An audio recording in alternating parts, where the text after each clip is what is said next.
não vou levar nada para ele.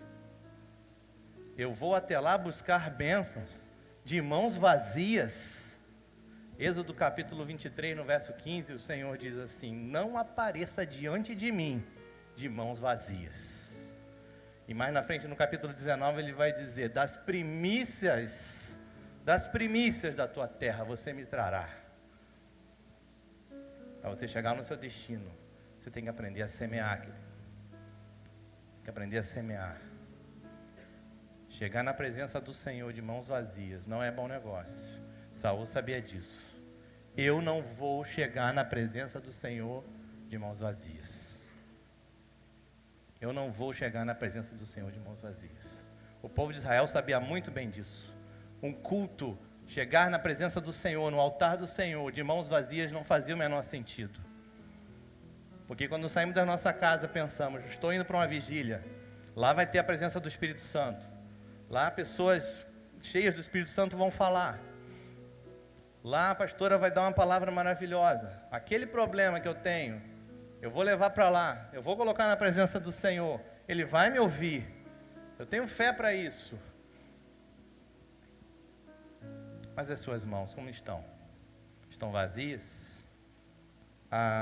Me lembra do apóstolo Paulo. O apóstolo Paulo, ele escreveu a sua primeira carta aos Coríntios.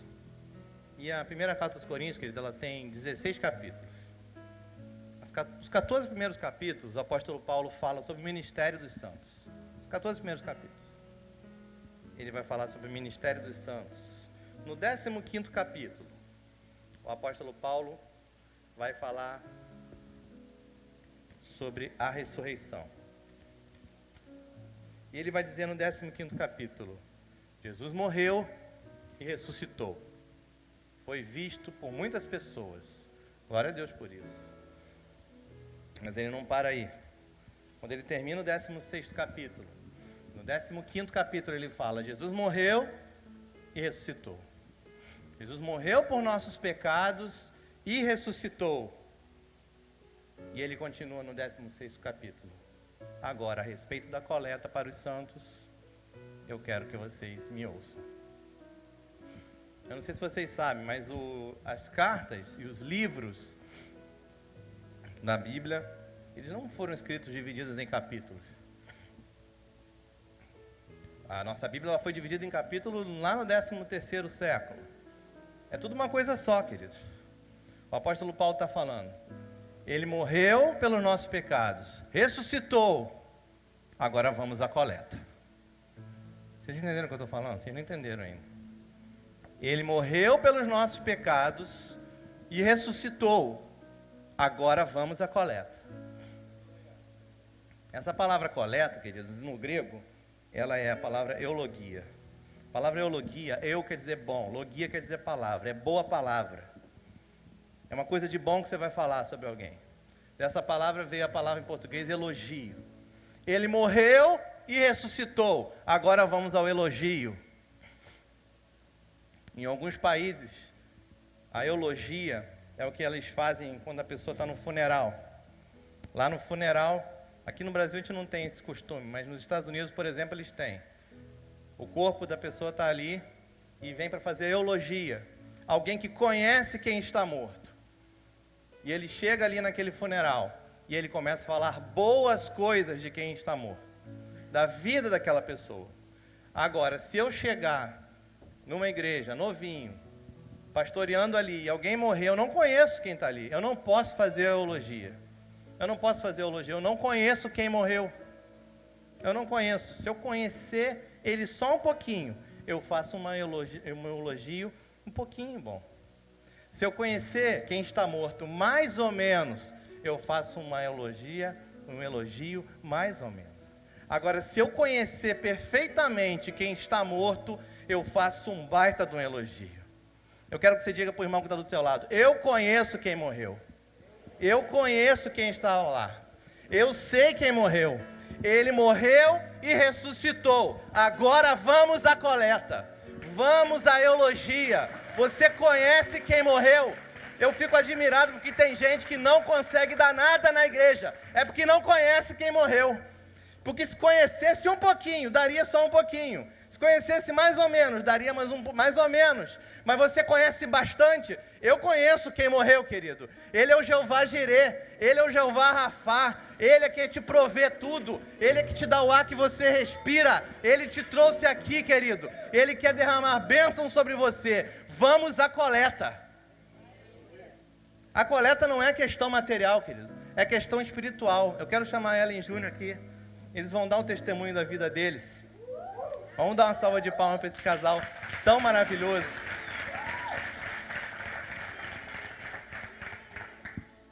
E eles vão nos abençoar com esse testemunho.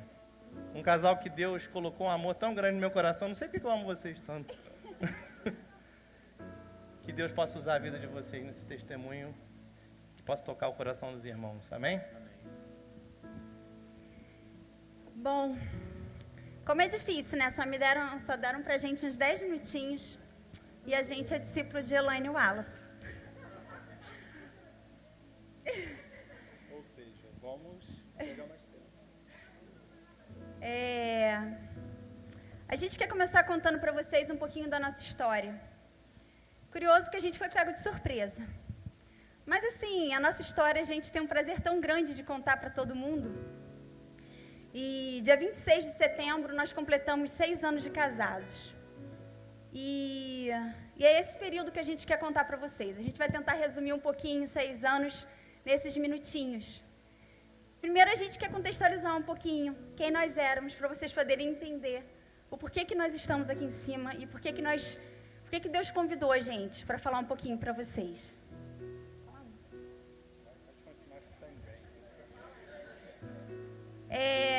Então, quando nós nos conhecemos, nós éramos bem diferentes. Enquanto o Júnior morava numa casa que só era de tijolo, eu morava numa casa com 3 empregados. Enquanto o Júnior trabalhava o mês inteiro para ganhar um salário, a minha mesada era o dobro do dele sem fazer nada. Por semana, né? Mas verdadeiramente Deus tinha uma história para a nossa vida. E por mais que parecesse impossível, e todo mundo falava isso, muito mais para mim, e falava, como assim? Tem nada a ver vocês dois juntos. Meu Deus, é tão diferente. E que não sei o quê. E eu fui aprendendo que o amor era capaz de coisas muito maiores.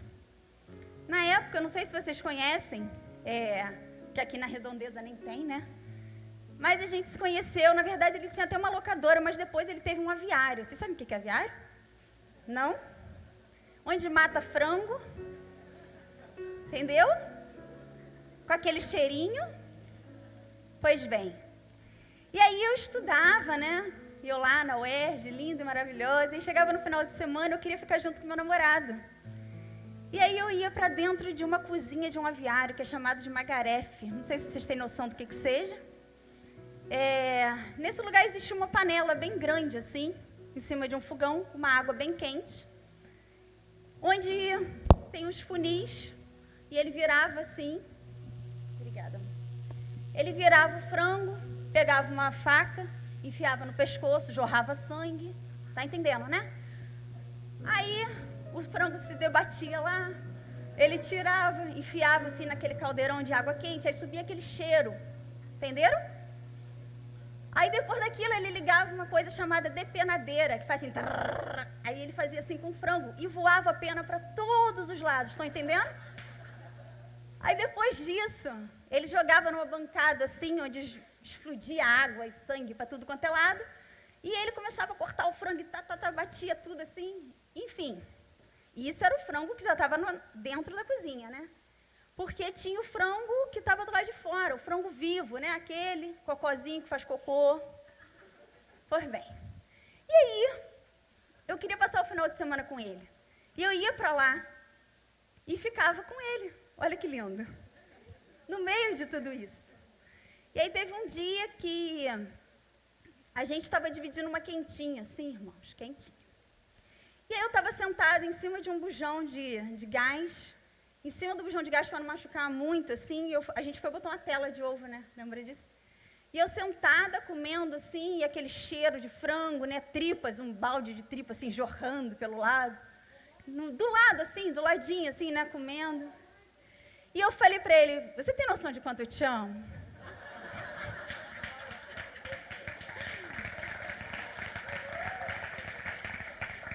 Eu sei que parece brincadeira, mas não era.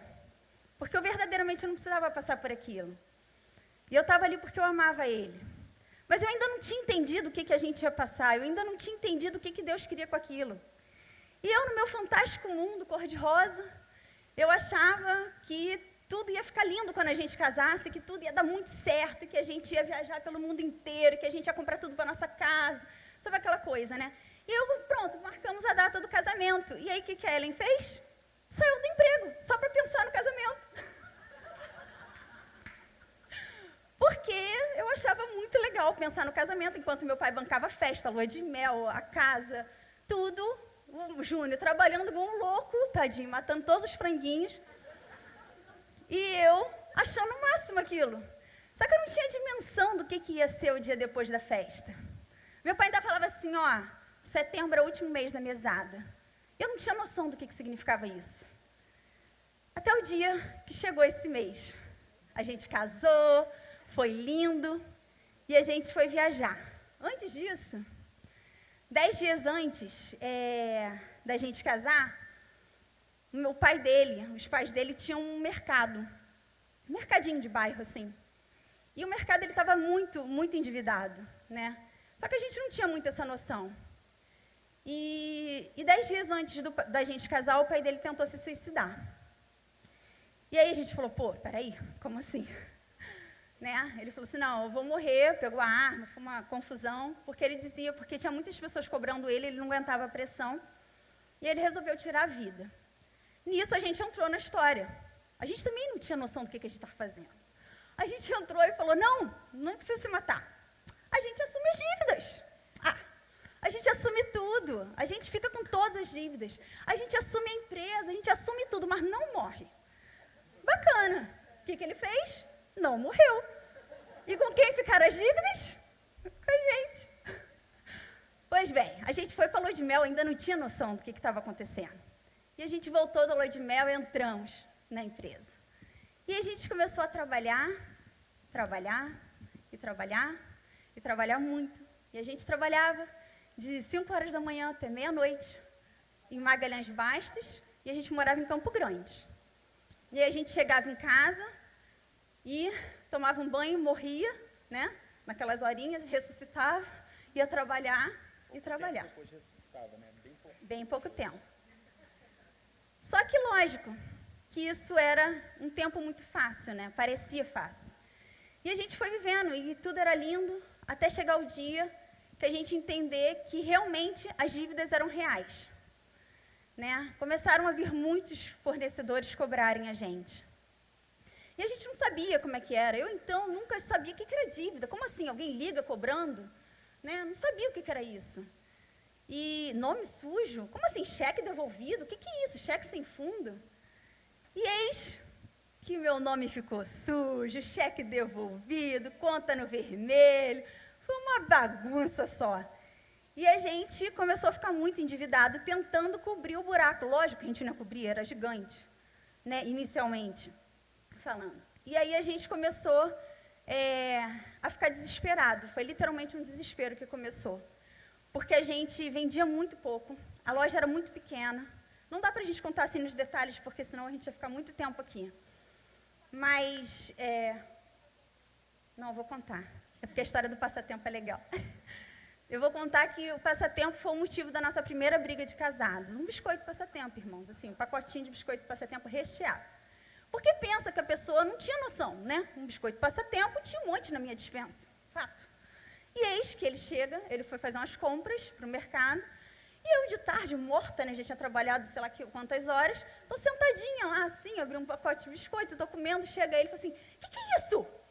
Aí eu, biscoito. Aí ele, eu não acredito que você está comendo um biscoito passatempo. Eu, por quê?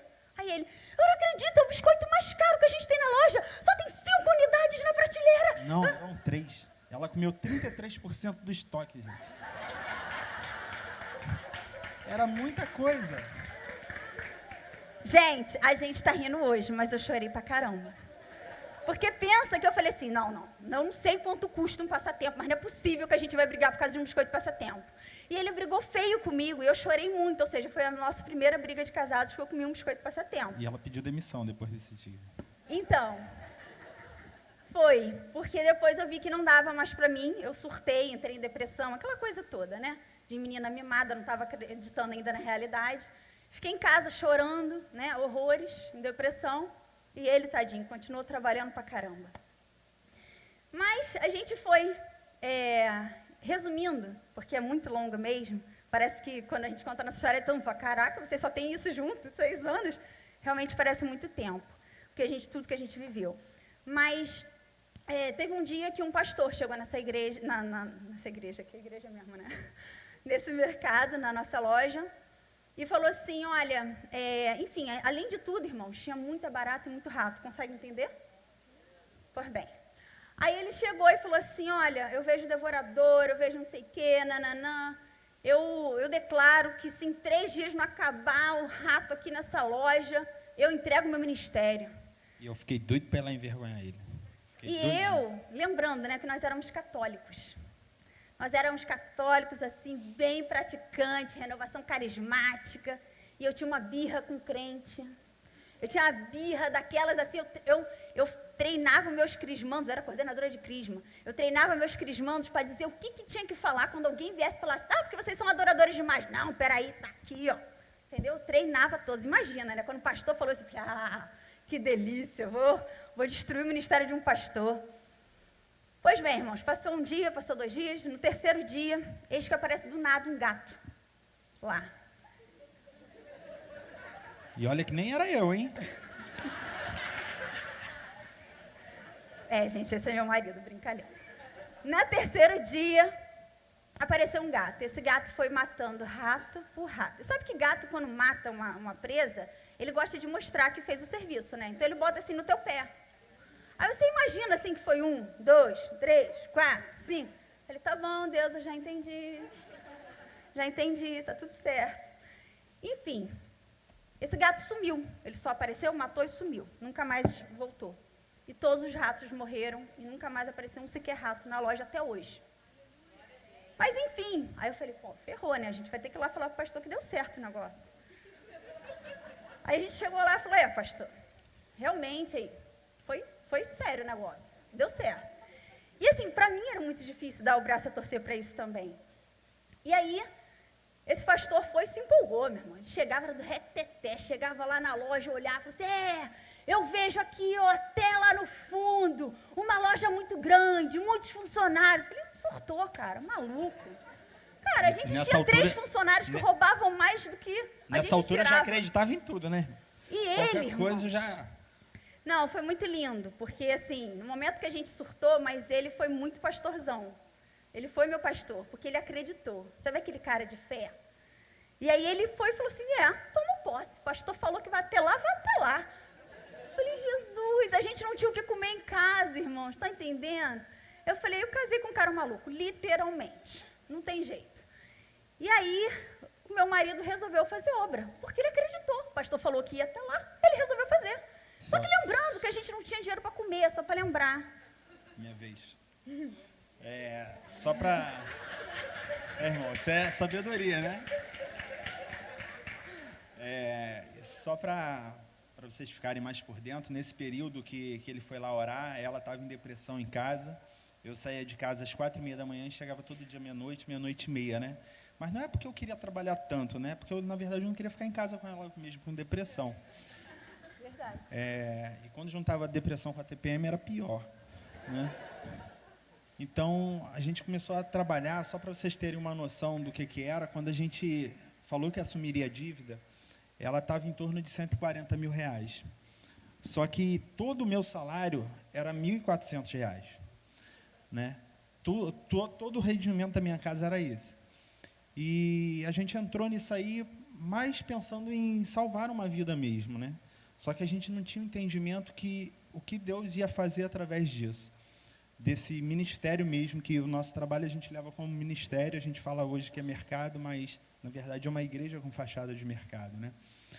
E a gente começou a trabalhar e a desenvolver, então apareceu o primeiro fornecedor que deu um crédito para a gente, né?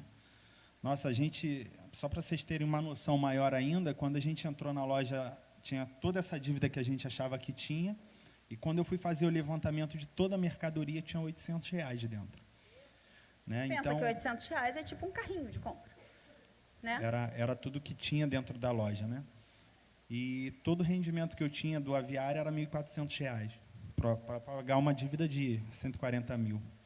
Só que 140 mil só nos bancos, porque depois a gente foi descobrindo os cheques que o pai dele tinha passado e que os fornecedores apareciam lá Isso, eu ia armados chegar para cobrar a nessa parte gente, aí entendeu?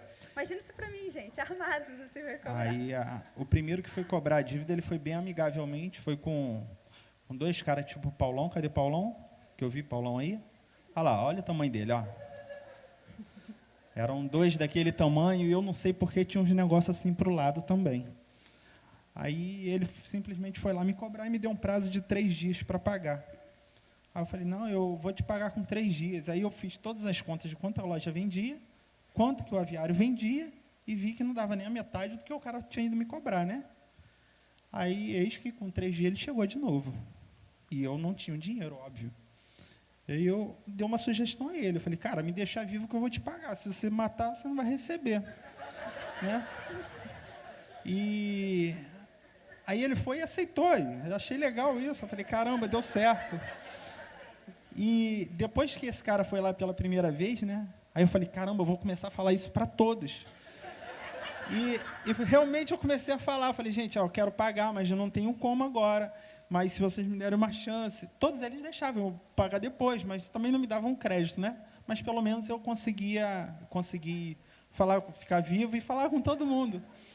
E eu fui tendo credibilidade a partir do momento que eu não fugi, né? Porque a pior coisa que a gente pode fazer é a gente fugir de algo, né? Não enfrentar o problema de frente. Porque toda essa bola de neve começou a partir do momento que meu pai começou a fugir e não aceitou ajuda de ninguém. Então, a gente tem que ter também humildade, sabedoria, para, quando alguém estender uma mão, a gente aceitar a ajuda dessa pessoa também. Né? Às vezes, a pessoa vai lá te dar uma orientação e você acha superior. Né? Isso acontece muito também em relação até ao discipulado. Eu vou até para uma outra vertente rapidinho, que às vezes a gente tem um pouco mais de idade e acha que uma pessoa mais nova não pode discipular a gente, né? Porque a gente já tem 30 anos de ministério, a pessoa tem 2. Né? E isso é uma inverdade, porque todo mundo tem algo para ensinar. Né? Às vezes uma criança fala algo contigo que te ensina. E isso também a gente vivenciou na nossa empresa. Né? Que minha mãe, assim, ela não sabia nada de computador, ainda não sabe muita coisa não, mas... E ela, quando a gente começou a informatizar a loja, foi uma criança de 5 anos e falou assim, você não sabe fazer, não? Aí minha mãe, sei, mas não sabia nada. E a criança ensinou a ela como é que ligava um computador. Então, que a gente saiba também que até uma criança pode nos ensinar. Né? E foram se passando os anos, voltando agora, e quando a gente tinha 1 ano de empresa, a gente já tinha conseguido pagar boa parte dos fornecedores, já tinha mais da metade já parcelado, pagando, né? Só que não sobrava dinheiro ainda, né? Não sobrava nada.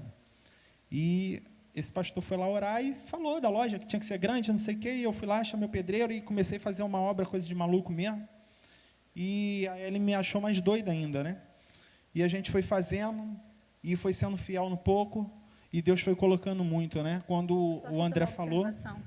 Que enquanto, no dia que ele decidiu fazer, eu falei, gente, realmente eu casei com um cara maluco, porque né, a gente não tinha o que comer, ele contratou pedreira, ajudante, aí né, você vai calculando a diária de material, e a gente não tinha o que comer, e todo mundo falava para mim, inclusive meus pais, inclusive tios, inclusive primos, amigos, assim, cara, separa dele, cara, ele é maluco, você não merece para a tua vida. Não é possível, não acredito, esse cara vai se enfiar em mais dívida. Vocês não têm noção. Enquanto isso, amados, os meus pais faziam um tour pela Europa. E aí eu, né, pensava, o que eu estou fazendo aqui? Porque os meus pais estão indo para a Europa, eu estou com um cara maluco. E eu levava lá para fazer tour em Bangu. E eu ficava, enfim, e aí a gente começou um outro processo, que foi no momento onde eu não acreditava, eu não aceitava o que ele estava fazendo. E eu não entendia o que era o projeto de Deus na nossa vida naquele momento. E ele foi fiel. O pastor falou, ele teve uma fé tão grande que ele contratou, irmãos. E até hoje a gente guarda todos os papéis da obra, porque a gente guardou mesmo para relembrar o quanto Deus foi fiel com a gente naquele momento. A gente não tinha como pagar e até hoje a gente não sabe como é que a gente pagou. Até hoje a gente não sabe como é que a gente fez toda a obra, como é que a gente trocou os maquinários, como é que a gente comprou as coisas, como é que a gente duplicou a loja, triplicou, fez tudo que vocês possam imaginar, a gente transformou em outra coisa e até hoje a gente não sabe como foi pago, né? Mas eu queria, quando a gente parou para pensar que a gente ia ter que falar sobre isso, Deus colocou no nosso coração 3 coisas, que foram os 3 grandes momentos da nossa vida e que tem muito a ver com a nossa intimidade com Deus. O primeiro momento foi quando a gente entendeu perfeitamente que a gente precisava ser dizimista fiel. Isso aí para a gente foi até fácil, porque era uma ordenança, estava ali, né? Tem que ser dizimista, bacana, isso era mole.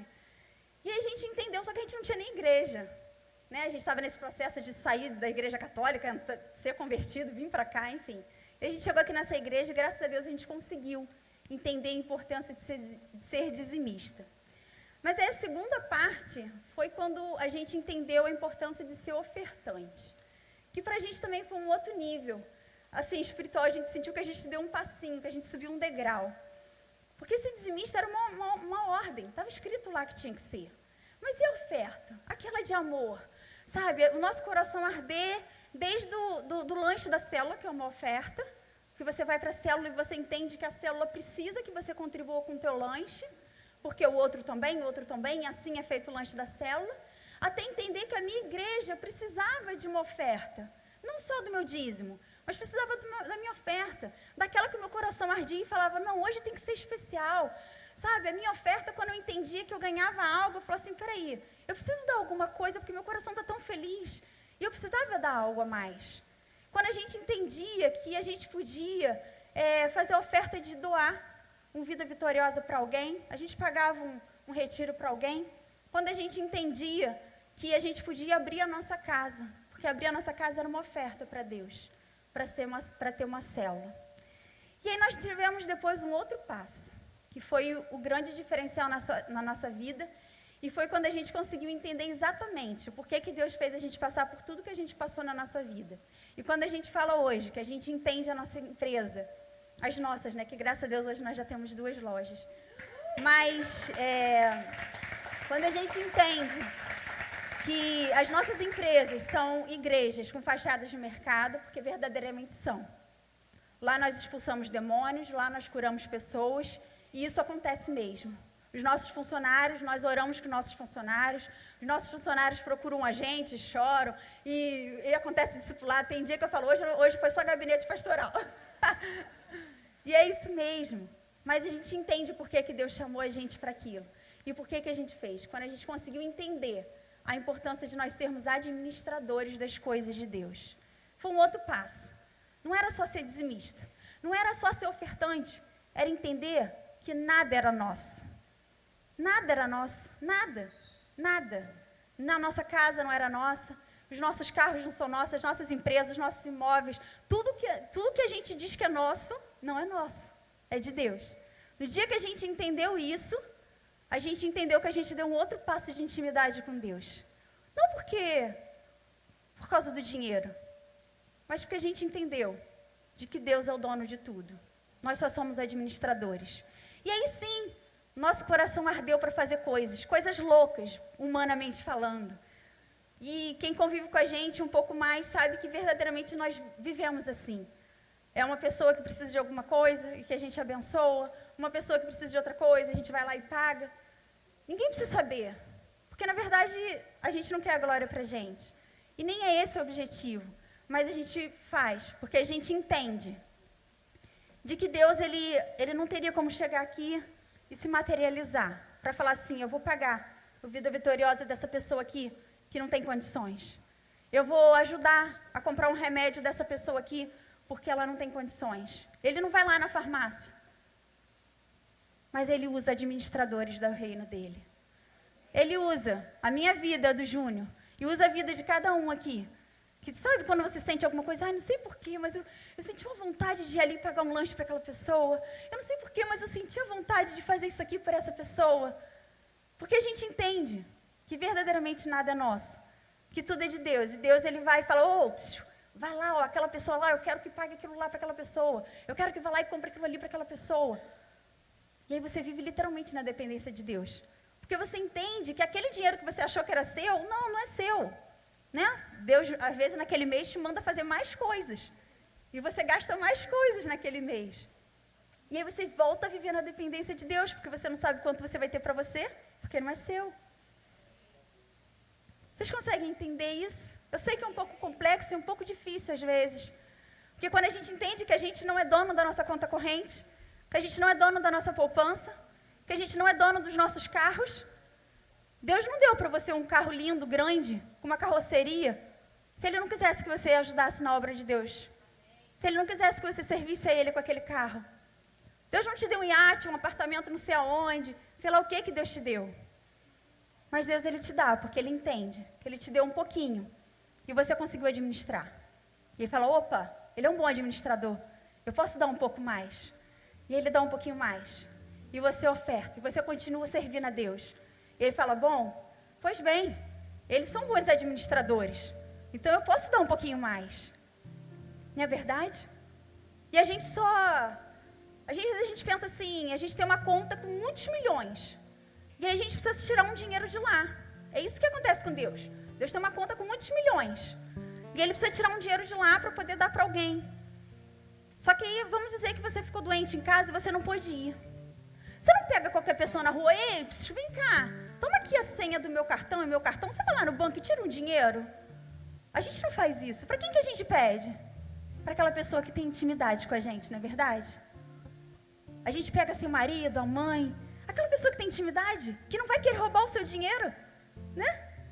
Ela não vai querer roubar o dinheiro. Aí você dá o cartão e fala, olha, vai lá, saca para mim tanto. A pessoa vai lá no banco, saca e volta. É assim que Deus faz com a gente. Deus entende que a conta dele está lá, cheia dos milhões, está cheia de lá de dinheiro. Só que Ele só vai pedir para quem tem intimidade com Ele.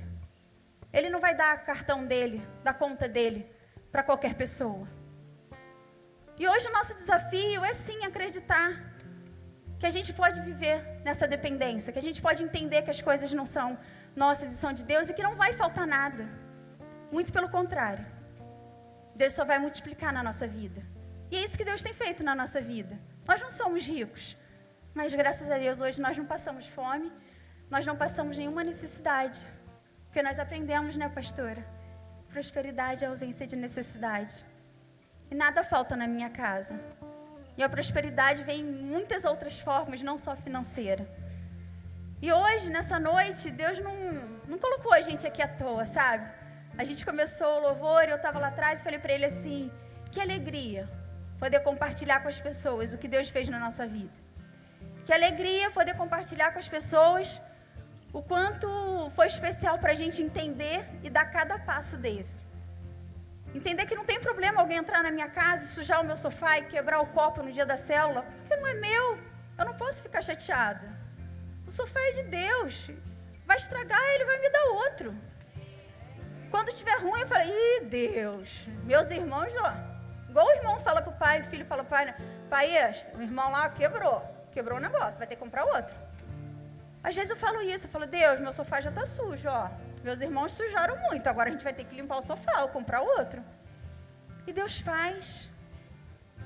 Então hoje, irmãos, que a gente possa sentir o que Deus quer fazer com a gente, o que Deus quer falar com a gente. Sabe? É uma outra dimensão de intimidade. Da gente falar, Deus, é tudo teu. Nessa noite a gente preparou um envelope especial. Olha, da nossa cor, é da cor da nossa rede. Esse envelope é um envelope para abençoar. Abençoar um retiro tão especial, Vida Vitoriosa. Nesse envelope você tem a possibilidade de ofertar especialmente. Esse envelope, ele é especialmente para o Vida Vitoriosa. O que vocês colocarem aqui vai ser usado para ajudar no nosso retiro. E tem outro tipo de envelope ou só esse? Tá. Esse objetivo é para a gente poder ajudar pessoas que querem muito no encontro, mas não têm condições. E se você tem uma condição financeira e pode ajudar a gente, procura alguém de nós, alguém da equipe, e fala, eu quero ofertar na vida de alguém, eu quero doar um Vida Vitoriosa, eu quero doar 2, eu quero doar 3, eu tenho R$10 para ajudar, não tem problema, sabe? É a gente entender que não é nossa. E Deus... Só mostrar aqui. Abre aqui. Bom, eu queria fazer um desafio. Não um desafio somente de trazer dinheiro, de ofertar dinheiro. Mas eu queria que vocês também pegassem o envelope, até quem não vai dar nada, e viesse com ele até aqui e ofertasse o teu coração dentro desse envelope. Você bota teu coração dentro dele, oferta seu tempo, oferta o que você quiser.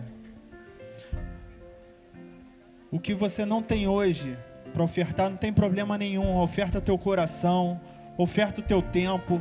E se teu desejo for ofertar em dinheiro e hoje você não tem, pede a Deus condições de Ele sempre ofertar para você, para que você possa vir até a frente e abençoar. Amados, o envelope acabou, graças a Deus. Vamos colocar no gasofilaço sem o envelope, não tem problema. Graças a Deus que acabou.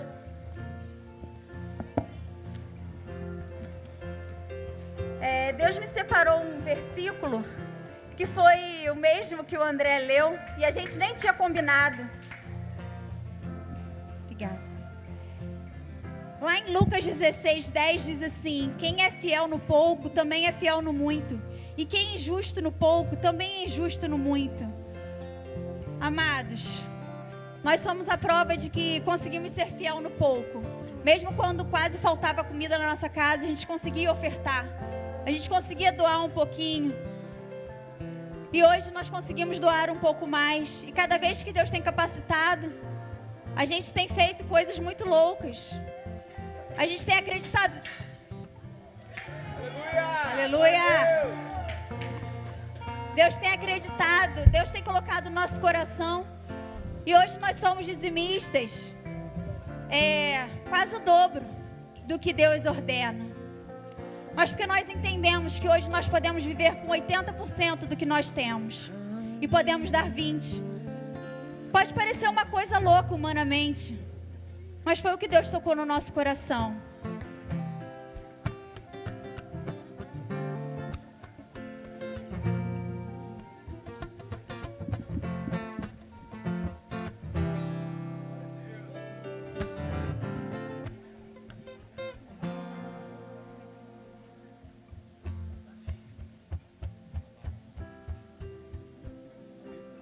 Eu te agradeço, Deus, por se lembrar de mim. E pelo teu favor é o que nos faz crescer.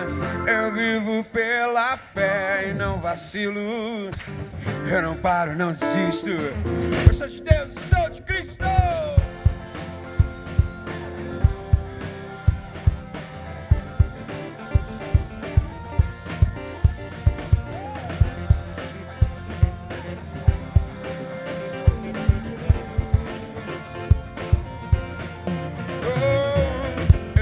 Agradeço, Deus, por se lembrar de mim.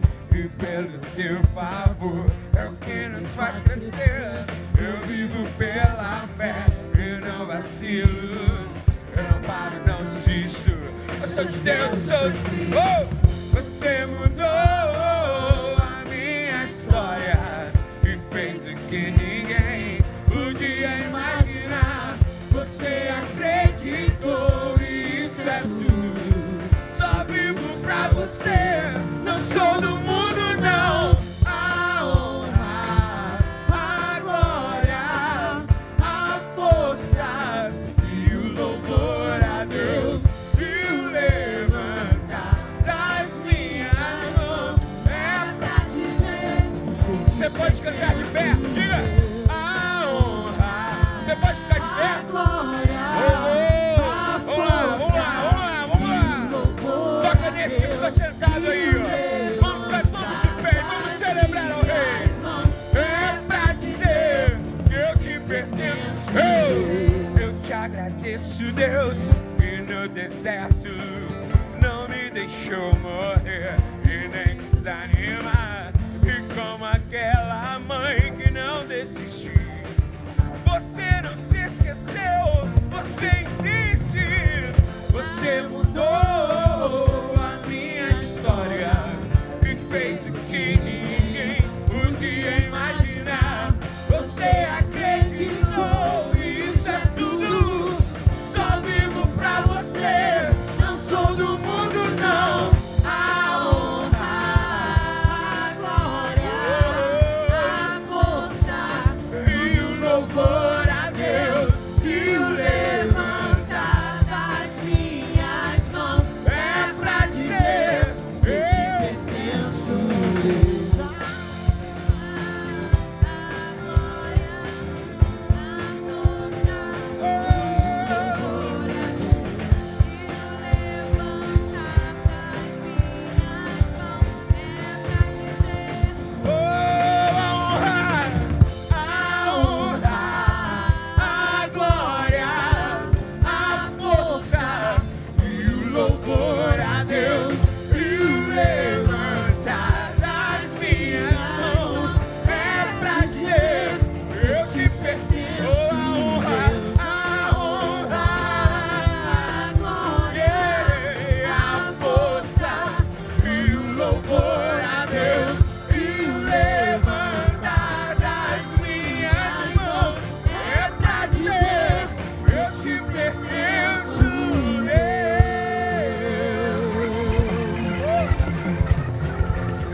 Tá assim. Não, agora a gente vai continuar de novo falando a brincadeira. Eu queria chamar aqui uma das pessoas responsáveis de eu estar aqui hoje nessa igreja, que é o Léo Loureiro, que é meu primo. Cadê ele? Léo?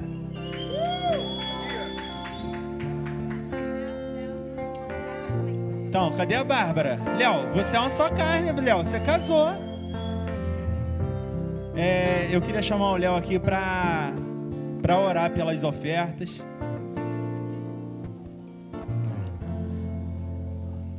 Léo foi a pessoa que trouxe a gente para cá, é o responsável por a gente não dormir mais direito, por perturbar a gente e até a gente aceitar esse desafio. Brincadeira, eu estava me escondendo ali. Oremos. Senhor, estamos aqui em Tua presença, Senhor, porque nós vemos a Tua fidelidade a cada dia na nossa vida. Senhor, obrigado, Pai, por quem deu a oferta da viúva hoje aqui, Senhor. Quantos entregaram, Senhor, aquele último centavo, Senhor? Quem sabe não sabem nem como vão para casa hoje, mas eles ofertaram de coração. E Tu sabe quem foi. Senhor, nós Te louvamos por essas ofertas. Abençoa, Senhor. Abençoa, Senhor. Nós Te louvamos por esse momento e Te agradecemos, Pai. Amém. Eu queria convidar duas pessoas muito especiais, acredito que para todo mundo aqui, que é a pastora Elaine e o Wallace.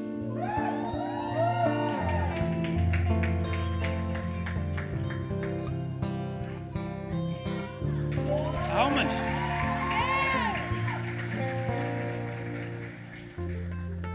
É muito especial para mim ter a oportunidade de falar dessas duas pessoas aqui e dizer quanto eles são especiais não só para mim, mas acredito que na vida de cada um aqui. Eu acredito que a história assim como a minha história também, poderia ser muito diferente se Deus não tivesse colocado essas pessoas tão especiais na nossa vida. São verdadeiros pastores que não desistem da gente, que não param um segundo, em que, assim como Paulo falou, eles morreram verdadeiramente para que a gente tivesse vida. E nesse momento, se você entende que eles são esse tipo de pessoa na vida de vocês, que vocês estendam sua mão para cá, como uma forma de abençoar esse casal. Porque eles vão fazer um momento agora, vão falar um pouquinho sobre relacionamento. Mas eu acho que a gente tem que estender as nossas mãos para cá, porque a gente precisa estar sempre intercedendo pelos nossos pastores. Eles foram levantados e eles oram incessantemente pelas nossas vidas. E através do direcionamento deles, eles têm transformado tantas vidas. Oremos.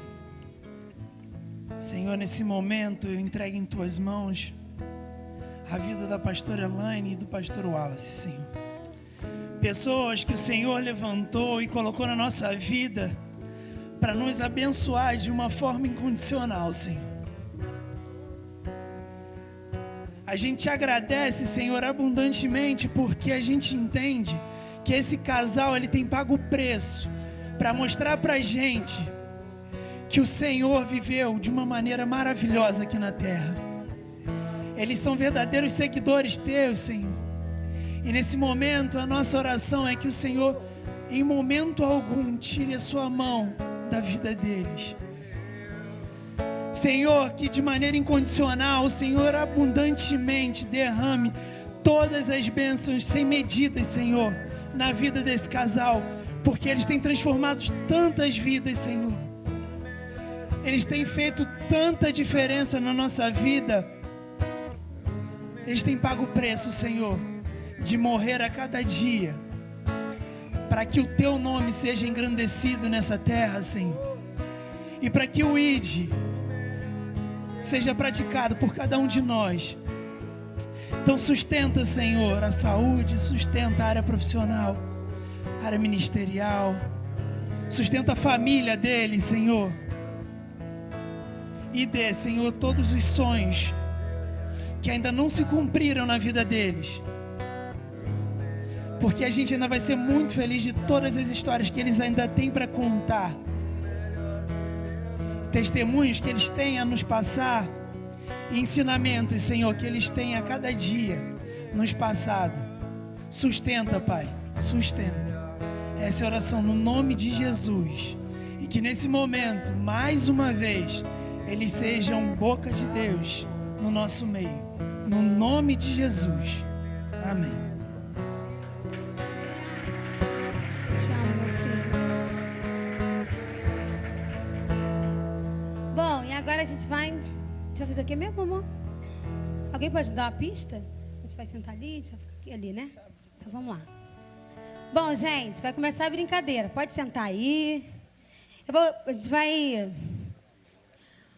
convidar uma galera. Vocês estão muito longe da gente. Quem não ficar... Pode ser cadeira mesmo, para a gente não ficar tão baixo. Eu quero ver quem vai ser mais rápido de ficar aqui a nossa volta aqui, porque a gente vai ficar bem... A gente vai falar de intimidade, então a gente quer ficar perto, para a gente não ficar com vergonha. Eu sou tímida. E você já vai preparando uma pergunta cabeluda aí, que vai começar a sessão. Pode vir. Pode vir, gente. Quem precisar sentar aqui, ó, pode sentar no chão, pode puxar, pode trazer sua cadeira mais para cá. Aleluia. Bom, vai começar, hein? Bom, o tema da nossa vigília é o amor. Quem assistiu esse filme aí, levanta a mão. Gente, que comédia legal, né? Bom, inspirados num Deus criativo, porque só um Deus muito criativo para criar tudo que há no céu e na terra, inclusive criar a gente assim, né, meio engraçadinho. Olha para a pessoa do seu lado, esse Deus é criativo. Criou você, cara. Você é bonita, hein? Seu nariz é legal. Fala aí, pô. Pode falar, gente. Principalmente para quem está de pulseira verde, né? Amor, você tá... procura alguém de pulseira verde. Enfim. Esse filme é um filme muito interessante. E nós estamos vivendo a campanha 40 Dias de Amor. Quem está lendo o livro e está sendo abençoado, levanta a mão. Uma salva de palmas ao Senhor por tudo aquilo que Ele está fazendo na vida da nossa igreja através desse livro, amém? E tem sido uma bênção, e nós fomos desafiados a escolher um tema associado ao tema do livro, para o tema da nossa vigília, e que ao mesmo tempo pudesse expressar o que a gente tem vivido em Deus. E aí, como nós gostamos de viver uma vida feliz, escolhemos esse tema, sugerido aí por alguns dos nossos discípulos, que eu ainda vou mandar cortar a cabeça para botar a gente nesse desafio, porque a gente agora só cumpre ordens, entendeu? Foi o tempo que a gente escolheu alguma coisa. Agora a gente chega aqui, já está tudo pronto, já está tudo mudado, as coisas já estão, decidem o nome, qual é a pregação que a gente vai fazer, a hora que a gente... É tudo assim agora. E aí, a gente começou a pensar sobre esse tema e falar sobre relacionamento. Quem não quer entender em Deus como se relacionar melhor, né? Se relacionar melhor com Deus, se relacionar melhor com as pessoas, se relacionar com a igreja, mas se relacionar também para casar, noivar, né, gente? Namorar. Alguém falou amém aí ou já está todo mundo casado? Amém. Então, tem algumas dicas que a gente tem vivido em Deus e que a gente tem aprendido em Deus. Porque só um Deus maravilhoso para nos olhar segundo a cruz. Sabia que quando Deus olha para você, e quando Ele olha para mim, Ele não vê você, Ele vê a cruz?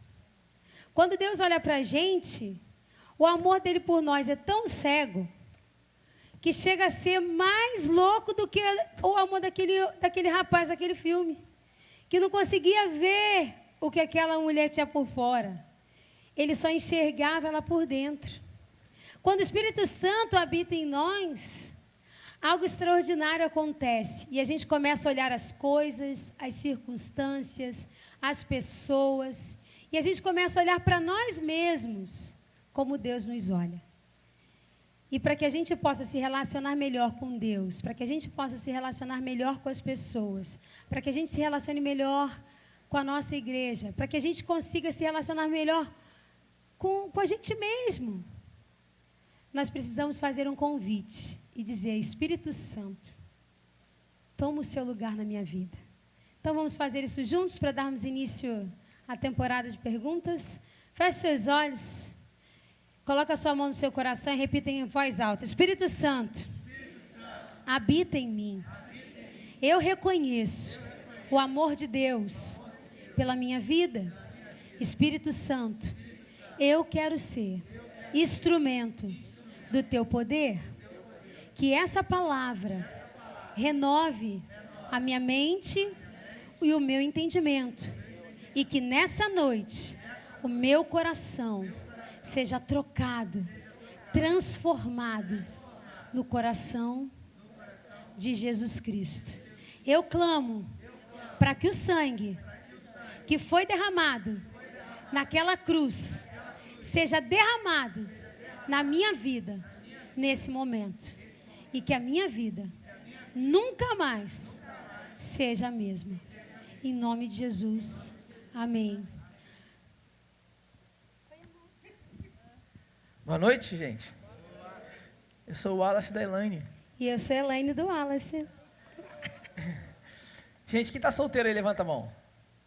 Que isso, Glória gente? a Deus. Levanta com autoridade aí. Para todo mundo ver de É a longe. última vez que você vai levantar a mão. Levanta a mão que é a última Levanta que é vez. a última vez. Oh, glória Aleluia, a Deus. quem crê? Segura, anjo, nessa mão agora e vai derramando uma unção de espera.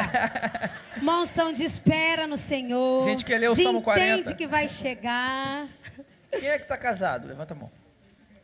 Aleluia. Grita assim: eu sou casado para sempre. Amor, levanta a mão, amor. Que negócio? Amor, eu tô aqui pra de novo. Amor. Eu sou casado para sempre. Para sempre. Vocês viram, né, gente? Aleluia. Amém. Agora sim. Amém. Gente, olha só. Como falar de relacionamento, né? É algo tão complicado, né? Vamos ser sinceros. Relacionamento é algo tão complicado, mas ao mesmo tempo tão maravilhoso, né? A gente tentou aqui, em cima de alguns estudos e tal, abranger tanto as pessoas que estão solteiras, mas também quem já é casado. E eu quero, assim, primeiro deixar vocês à vontade. Quem quiser fazer alguma pergunta, não tem problema nenhum, pode levantar a mão na hora, que aí eu vou pedir alguém para ficar responsável pelo microfone sem fio, o outro microfone sem fio. Alguém do louvor, por exemplo, o Freitas ou o Stefano. Isso daí já, Mas acho que a gente vai ter que trocar. Traz esse microfone para cá, porque esse aí não funciona aqui, né? E vocês vão receber um papel, uma caneta. Quem não quiser fazer a pergunta assim, fica com vergonha, pode escrever no papel e na caneta. Ô Freitas, você fica aqui. E também aqui. vai rodar aí um papel para você fazer o seu pedido de oração, que nós vamos encerrar com clamor. Então, Rodrigo, o Rodrigo é aquele rapaz esbelto ali, de camisa quadriculada. Ele vai dar o microfone para vocês, quem quiser perguntar, tá? Tu deixa com ele, tá, Rafa? O Mick. Mas assim, para começar, para esquentar o negócio, já vou começar sobre como saber se é a pessoa certa para mim. Ou depois que casei, como identificar a minha incompatibilidade e saber conviver com elas. Interessante essa pergunta. Saber conviver com eles. Ele não entendeu, gente. Com eles. Não é com ela, é com eles. Ao percebermos que o casal nunca deveria se juntar, nós sabemos que depois do casamento vamos ter problemas. Mas tem pessoas que têm muitos e muitos problemas e que não são normais. Imagina, quem Meu falou Deus, isso? como é que é isso, gente? A gente tem experiência assim de receber vários casais, né? Então a gente sabe, tem casais que a gente sabe que tem alguns problemas. Uns têm mais problemas. Agora, por que tem mais problema? A gente quer abranger assim, um pouco esse assunto aqui com vocês. Uma coisa importante, número 1, a gente precisa fazer uma decisão racional e não com o coração. O que seria isso? Fazer uma decisão racional e não com o coração.